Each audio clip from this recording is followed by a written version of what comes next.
রাত্রেবেলা একা একা হাঁটার মজাই আলাদা। একটু পর চাঁদনি উঠবে, খুব সুন্দর রাত্রেবেলা হাঁটবেন,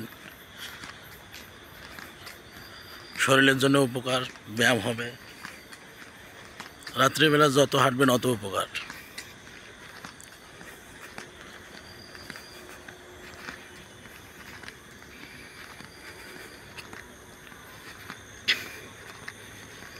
পেছনে একটা ভ্যান আসতেছে।